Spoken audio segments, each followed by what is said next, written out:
So today I'm doing a quick 9-minute and 20-second review of this cage for the Nikon Z6 or Z7 camera. What's the purpose of a cage? Just to put additional stuff on your camera or protect the camera body. And what I'm going to show here is the fit and finish, how well it goes on to the Z7 or the Z7 II. These are very small camera bodies, and this makes them look much bigger. This is model 2824. So if you're looking that up, buy SmallRig. And as I said, it also works for the 6. I've sold off my 6, and now I have the 7 and the Z7 II. Close-ups of the machining here. The finish is really good, and if you're in doubt, if you've got a big clutter box with all your gear in it, this will say right on it that it's for the Nikon Z6 or Z7, and it's model 2824, which is, by the way, their premium model. They offer another less expensive cage that also matches up with the Nikon Z7 or Z6. Lots of 1/4 threaded receptacles here. In the pictures when I bought this, I thought that SmallRig emblem there that's gold looked like a piece of plastic, but it's not. It's also a piece of metal.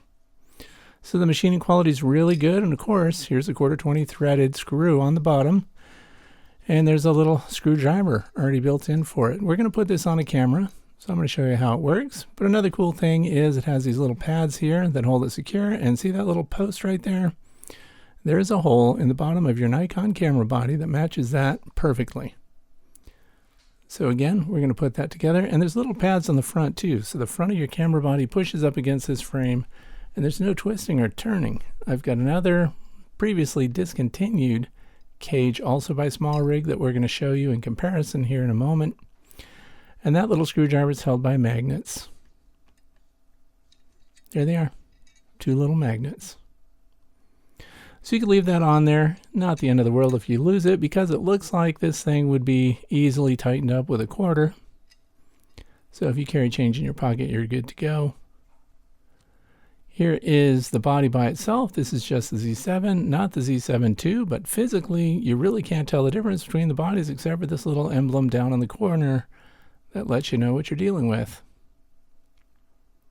And you have to take your lens off ahead of time if you've got the larger lenses, which we do. We use the 24-70 and the 70-200 f2.8 lenses that are zooms.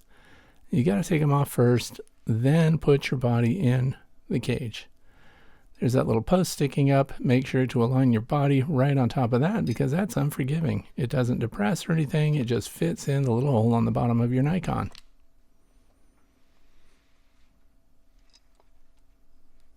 And when you start to thread the screws, if you're not perfectly aligned, it will pull the camera body into alignment, and it goes right down over the post. Now, if it doesn't, watch for that so you don't try to force it.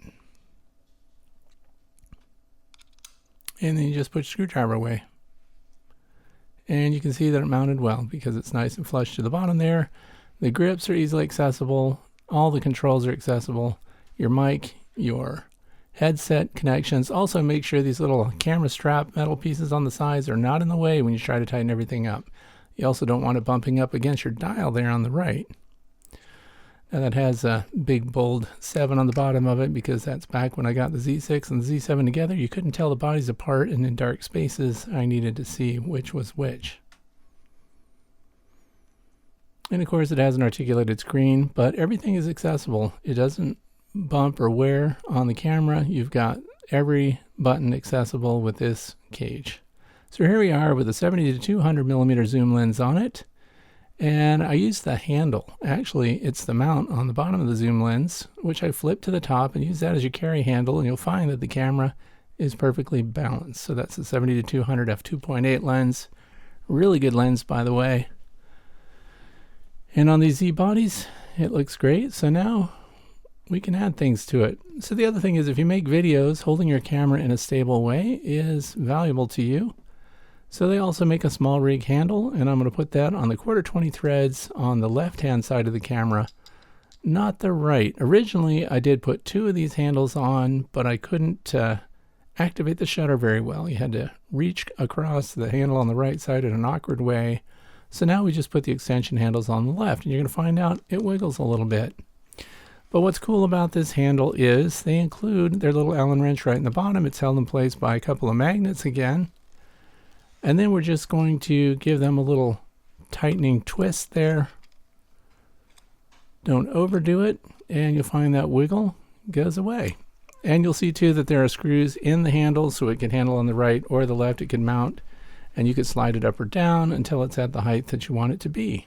So pretty versatile. And they make a wooden handle, but I decided I didn't really want that. That was kind of conspicuous, and it would show up in reflections and things like that. I like to use black gear as much as possible. So there's the small rig cage with the handle on it. And now I suppose, for demonstration purposes, we should clutter it up with some stuff. So Small Rig also makes a bunch of cold shoes that you can add, 1/4 threads there. Comes with a little silver Allen wrench that you tighten that up with. And it's got a little release on the right, so you can push your cold shoe, whatever it is that you want to put in there. You could put an auxiliary flash. There's the hot shoe on the camera, fully accessible too. And then another cold shoe on the right. They also have openings for straps if you like to have camera straps and things like that. I use cotton carriers, so camera straps aren't for me. Just for kicks, we're going to put this Tascam stereo mic on it because it has an extension boom. And that gets the audio pickups out and away from the back of the camera, which used to be really important when you could hear the lens focusing and things like that. Not so much a problem with the Z-Series cameras unless you're using the old F-mount lenses and you've got the adapter, and those F-mount lenses make noise. So getting your microphone forward of the camera, forward of that noise, is a benefit. Now let's look at cable management here. Clips right on the side there. Then we'll run the cable right through the openings in the handle that we've added on the side. So that's out of the way. And then there's room, of course, to plug it in. So you can plug your headphones in over here, or of course an auxiliary microphone, which is what we're doing here. So it's still accessible with the cage in place. All your dials, everything, I like it so far. So the other thing is we do some macro video photography. We do still and video work. So we need versatility. Here is the Z7 II with the other small rig cage that I couldn't find anymore.